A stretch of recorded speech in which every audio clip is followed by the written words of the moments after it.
윤 대통령 탄핵 심판 선고 이래 경찰이 최고 수준의 경계태세인 가포 비상을 내리기로 했습니다.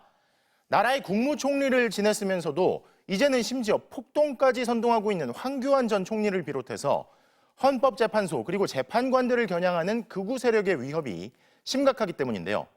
경찰은 헌재는 물론 법원과 언론사 그리고 서울구치소 등의 경비를 대폭 강화할 방침입니다. 이혜선 기자가 단독 취재했습니다. 윤석열 대통령의 탄핵 심판 선고를 앞두고 헌법재판소 앞에선 윤 대통령 지지자들의 위협이 쏟아지고 있습니다.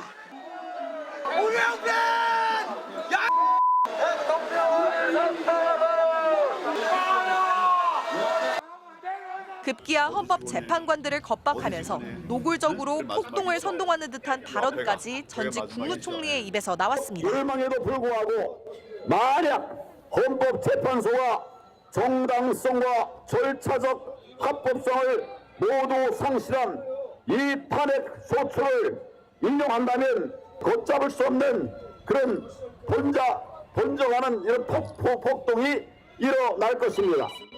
극우 성향의 인터넷 커뮤니티엔 선고 당일 모든 국민들은 헌법재판소로 모여야 한다며 탄핵이 선고되면 경찰 차벽을 기어오르고 재판소 문짝을 뜯어내자는 글까지 올라왔습니다. 서부지법 폭동전과 비슷한 조짐이 이어지자 경찰은 선고 당일 서울의 최고 수준의 경계태세인 가포 비상을 내리기로 방침을 세웠습니다. 선고 기일이 정해지면 헌법재판소는 물론 서울중앙지법과 서부지법 등 사법부, 또 국회와 여야 당사가 있는 여의도, 또 MBC 등 주요 언론사는 물론 윤 대통령이 수감돼 있는 서울구치소에도 경비를 강화할 예정입니다.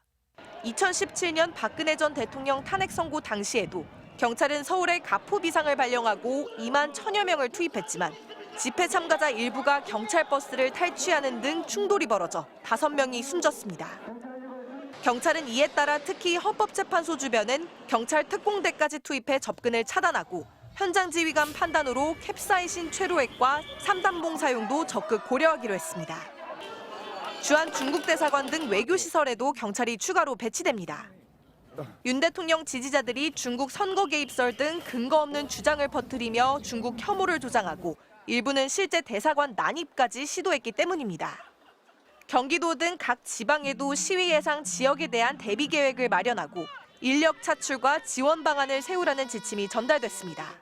헌법재판소 주변 학교들은 선고 당일 재량 휴업을 검토하고 있고 서울교통공사도 인파가 몰릴 경우 3호선 안국역을 폐쇄할 예정입니다. MBC 뉴스 이혜선입니다.